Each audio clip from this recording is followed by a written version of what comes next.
Pero de momento, y aprovechando que hay muchas más mujeres en casa, hoy vamos a hablar de cómo mantener a raya esos riesgos de contraer cáncer de mama. Y está con nosotros la doctora Marisela Aguilar, experta en este tema. Doctora, muy buenos días, bienvenida. Muy buenos días. Y gracias por venir en el día de descanso. Somos trabajadoras. Exactamente, feliz día para usted también, Maricel.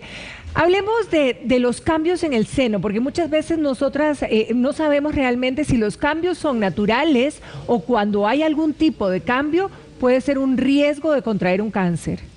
En términos generales, la mama es un órgano que en constante cambio, o sea, siempre vamos a tener aumentos de tamaño, menos tamaño, inflamaciones, dolores, inclusive a veces cambio de color de la piel. Todo esto es normal si desaparece. O sea, ¿por qué nos pasa esta situación? Esta situación se da por los cambios hormonales que tenemos las mujeres todos los meses. Nuestro cuerpo, a diferencia de los hombres, va a estar en constante, todos los días tenemos un nivel hormonal diferente. Y hay mujeres que lo manejamos bien y hay mujeres que no lo manejamos tan bien. Las que lo manejamos mal, producimos este montón de cambios que van a desaparecer con respecto en el mes, y luego están las que sí nunca tienen ningún problema. Que ni lo sentimos. Es correcto. Esas que ni nos damos cuenta que nos va a venir la menstruación porque ni nos dolió y de repente nos vino la menstruación, esas mujeres sí son las de más, que tienen que estar un poquito más alerta. ¿Por qué? Porque no es normal para ellas los cambios. O sea, si yo de repente nunca he tenido ningún problema y de repente empiezo a tener dolor mamario, tengo que revisar qué es lo que me está pasando porque yo no era así, ¿sí? Ahora, es importante conocer nuestro cuerpo y eso también, porque a veces creemos que es un cambio. Por ejemplo, tenemos una mama más grande que la otra, pero no es un cambio, siempre la tuvimos así. Lo que pasa es que tal vez tuvimos un cambio de peso y ese cambio de peso hace que se vea más esa diferencia entre una y otra, o la otra es que dimos de mamar. Muchas veces cuando damos de mamar más de un lado que del otro, tiende a crecer más una más que la otra. Entonces, claro, hay un cambio, por supuesto, pero también tenemos una causa de por qué se nos hizo eso. O algo tan sencillo como ahora que hay tanto calor y que nos gusta tanto ir a la playa y resulta que se nos ponen rojas, pero también es por la exposición al sol. Entonces también que tener cuidado. Ahora, por dicha, hay mucha tela de la que es vestido de baño que es ¿verdad?, contra sol y tiene protección UV, pero hay otras que no. Entonces los rayos de sol pasan sobre la tela. Y entonces estas mujeres pueden tener de repente la mama roja y es sencillamente por una exposición al sol. Qué increíble, es que jamás no lo imaginaríamos. Ahora, cuando hablamos de tantos estudios, ¿verdad?, que se hacen hoy por hoy con tanta frecuencia, la medicina, la tecnología, uno dice, ¿qué tanto han avanzado los estudios con respecto a los métodos de prevención? Estamos adelantados porque cuando hablamos de prevención a uno se le viene, bueno, la mamografía, hoy por hoy te hacen la mamografía y el ultrasonido, quizá ahondar en esto. En términos generales, lo ideal siempre es mamografía y ultrasonido si tenemos más de 35. 35, sí, porque lo podemos hacer después de los 40, debería ser obligatorio, pero digamos a los 35, si tenemos algún cambio, uno manda mamografía y ultrasonido. ¿Por qué se unen estos dos exámenes? Porque juntos son una maravilla, pero separados no. ¿Qué significa esto? Yo tengo la mamografía sola y me da más o menos un porcentaje de diagnóstico del 50-60%, nada más. Si tengo el ultrasonido es un 25%. Wow. En mujeres mayores de 35. Pero cuando yo tengo los dos juntos, me da una posibilidad con además el examen por un especialista de un 98% de confiabilidad de que todo está bien si nos dicen que todo está bien. Por eso también es importante no solo dejar el ultrasonido y la mamografía, sino la consulta al especialista, porque puede ser que no veamos, hay un 10% de los tumores que no se ven en este tipo de exámenes y que se van a palpar o se van a ver por el especialista o por la misma mujer, porque muchas veces somos nosotras mismas. Viendo. Correcto. Y de hecho, cuando una mujer nos dice, es que yo siento esto, hay que revisarle el esto, porque puede ser que siempre tienen la razón, algo tienen, o sea, puede ser, casi siempre por dicha es benigno, pero que lo tienen, lo tienen. Ahora, ¿alguna recomendación especial, digamos, para hacerse la mamografía? Porque hay mucha gente que no se la ha hecho, otra que va con muchísimo temor al dolor, doctora. No voy a decir que no duele porque no somos de palo y sí, aplasta la y mama. Luego sí, y esa posición, y la posición es incómoda, pero tenemos que ver que ese es un examen que nos va a dar la posibilidad de que en el caso de hacer un diagnóstico temprano nos va a dar la posibilidad de recuperarnos y de no morir por un cáncer de mama. Entonces es una cosa por la otra. Sin embargo, volvemos a lo mismo, hay mujeres que no les duele y hay mujeres que sí, pero la gran mayoría sí, por supuesto nos duele porque además hay que jalarla y a diferencia de lo que cree la gran mayoría de gente, entre más pequeña la mama más duele. Claro, más complicado porque hay que jalarla, exactamente, sí. Y hay que meterla. La mama grande es muy fácil de meter, claro, va a doler la aplastada, pero el problema en mujeres con mamas pequeñas es que la forma, la posición y cómo hay que hacer es incómoda y complicada. Y luego además a veces le dicen a uno, es que yo la tengo demasiado pequeñita y no se puede. Todo se puede hacer hasta en un hombre. O sea, la mamografía, de hecho, en hombres se hace en aquellos hombres que tienen tumores de mama también. O sea, se puede hacer. Existen ahora diferentes tipos de mamógrafos y eso es muy importante. Existe el digital ahora. Y hay de tercera dimensión. Hay uno que se llama tomosíntesis. Lo que hace es como ver un TAC, hace cortes de la mama y luego reconstruye toda la imagen para hacerla una. Pero yo puedo hacer como una división de la mama para ver mejor los tejidos y ver si hay un tumor. Me aumenta el porcentaje de diagnóstico hasta casi un 30%. O sea, realmente es un muy buen examen. Lo tenemos en el país también. Así que no es que estoy hablando de algo que está solo afuera y que no va a ser al alcance nuestro. Y luego también tenemos ultrasonidos ahora de mucho mejor resolución que pueden hacer también diagnósticos de lesiones hasta 2 milímetros. Ahora, cuando hablan de tejido denso en un resultado de una mamografía, ¿esto debe preocuparnos? En realidad el problema del tejido denso es que no se ve. Entonces me hago una mamografía, se ve totalmente blanca y básicamente es el ultrasonido y la destreza que tenga ese radiólogo para hacer un diagnóstico en una mama tan difícil. O sea, es difícil. ¿Por qué? Porque nuestro tejido mamario se va convirtiendo conforme vamos aumentando de edad en tejido graso. El tejido graso generalmente no tiene mayor problema para verse, pero aquellas mujeres que siguen teniendo tejido mamario y ese tejido mamario además se hace más fibroso, más duro, más consistente, eso hace que no pasen bien los rayos de mamografía y uno lo que vea es algo compacto que no dice nada. Que no dice nada, lo único que le dice a uno, ok, lo que veo yo aquí es un poco algo blanco, un montón de tejido, pero no sé cómo interpretar ese tejido. En esto entonces es muy importante el radiólogo y les digo porque el ultrasonido en estas mujeres es determinante y si no, existe otro examen que es la resonancia magnética que también se utiliza. Sin embargo es un examen muy caro, la caja no lo tiene y se deja para ciertas pacientes que tienen la obligatoriedad de hacer ese examen. Más emergencia, digamos. Digamos que tenga indicación directa para esto. Lo que pasa es que eso lo deja uno de última por el precio que tiene. Por lo caro que son, por supuesto. Ahora, doctora, cuando se reportan, porque hay mujeres que reportan, por ejemplo, dolor, pero no en la mama, sino básicamente en el pezón, ¿eso alerta en algo? En términos generales no, porque el dolor mamario, solo menos del 2% de los cánceres duelen. Sin embargo, volvemos a que todas somos diferentes y eso siempre que duela algo y que no se quite es mejor ir al especialista a buscar una opinión. Ahora, hablemos hablábamos de prevención, ¿verdad? Hemos hablado muchísimas veces del autoexamen y obviamente de los otros exámenes que ya usted bien dijo que a partir de los 35 años. El autoexamen, ¿a partir de qué edad? Porque también uno dice, ay sí, el autoexamen, dice cuando tenga 40, por ahí empiezo.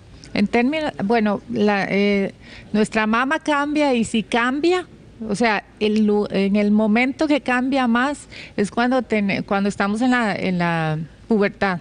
O sea, es un cambio de tener plano el pecho, Sí. ¿verdad? A tener de repente algo que necesitamos ver qué hacemos con eso, porque además las niñas dicen, ahora ya no lo tengo y ahora sí lo tengo, y ahora qué hago, y el brasier y todas estas cosas. Todo cambia. Por dicha y gracias a Dios, ahora hay menos tabú con respecto a esto, Sí, y ya sí. uno habla con su mamá y le dice, mamá, me está creciendo, no me cabe el brasier, cualquiera de estas cosas, ¿verdad? Pero se puede hablar que el desarrollo mamario igual va a ser hasta los 18 años. O sea, eso va a haber un cambio muy, muy dramático. Entonces, luego de los 18 años ya uno tiene una confiabilidad mayor de hacer un autoexamen, pero básicamente uno el autoexamen lo puede hacer desde pequeñas, desde la primera menstruación, para ir conociendo nuestro cuerpo y conociendo Claro. nuestros cambios, y cuando encontremos algo diferente. De hecho, yo tengo niñas que llegan de 13 años con ellas diagnosticándose, vea, es que tengo una bultito, pelota. de verdad, tan chiquita. Entonces, es donde también uno se ha dado cuenta en los últimos 10 años cómo ha cambiado la forma de pensar de los jóvenes, donde sí se están ocupando de su salud. Bueno, qué maravilla. Ahora, después de dar a luz nuestro primer hijo, ¿esto aumenta las probabilidades de padecer o contraer un cáncer de mama? No, en términos generales, más bien se ha visto que el embarazo, sobre todo en mujeres, por ejemplo, que han tenido cáncer de mama, jóvenes, que se embarazan, mejora el pronóstico de la enfermedad. O sea, el embarazo per se no es algo que nos pueda producir un problema o un aumento de riesgo o un aumento de posibilidades de morir por un cáncer si yo lo tuve durante el embarazo, que hay tumores que se desarrollan durante el embarazo. Lo que pasa es que muchas veces tenemos un diagnóstico muy tardío, sobre todo en el embarazo, porque nosotros con los cambios que tenemos no nos damos cuenta que algo está pasando, y la mayoría de gente le dice eso es normal, lo cual muchas veces puede ser normal. Es normal, claro. Pero existe este riesgo de desarrollar cáncer en el embarazo, que no está ligado todavía a un cambio directo del embarazo per se, sino generalmente es algo que la paciente hace una mutación genética que muchas veces es hasta heredada, o sea que yo vengo con la propensión, ¿verdad? Ahora, hay muchas mujeres que también comentan que sin estar dando de mamar, de repente sienten el pecho caliente, y muchas inclusive dicen, es que es como si tuviera fiebre el pecho. Eso también pasa, es por los cambios hormonales en la gran mayoría del tiempo. Sin embargo, existen unas que son cíclicas. Cíclicas es a lo que le llamamos cada vez que yo ovulo o cada vez que me va a venir la menstruación, me da esto. Y están las no cíclicas. En cualquier momento del ciclo menstrual puedo tener esto. Y están también las que usan anticonceptivos. Las que usan anticonceptivos tienen la posibilidad de hacer estas inflamaciones, digamos, aumentos de temperatura del pecho, para que no se asusten también muchas veces. O sea, puede ser natural, es decir, puede ser natural, o puede ser que yo me esté tomando unas pastillas que me lo produzcan. Inclusive hay unas pastillas que producen también salida de líquido por el pezón, anticonceptivos, estoy hablando directamente. Entonces, claro, llegan todas asustadas, y es el anticonceptivo o alguno de tratamientos, sobre todo aquellos tratamientos para toda la parte gástrica, producen salida de líquido por el pezón. O sea, se llama galactorrea porque es lechosa.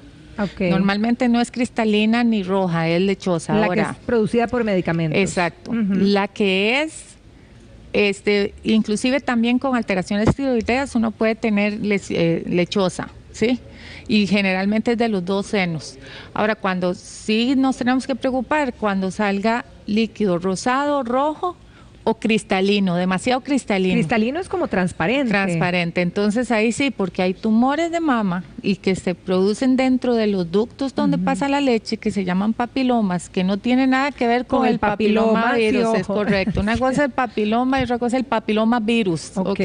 Clarísimo. Papiloma es porque tiene papilas, entonces uno ve como una manita, y eso se llama papiloma, ya sea por el virus o ya sea por un tumor que se llama papiloma. Estos tumores tienen tienen más del 35% de riesgo de desarrollar cáncer. Entonces sí es de los que hacemos prevención. Cuando estábamos hablando de prevención, lamentablemente en mama nosotros hacemos diagnóstico temprano, pero una prevención pura es, por ejemplo, en estas enfermedades casualmente encontradas como un papiloma, una cosa que se llama hiperplasia típica, que esto aumenta el riesgo y que vamos a llegar a probablemente desarrollar cáncer, y lo podemos quitar antes, y eso sí es prevención.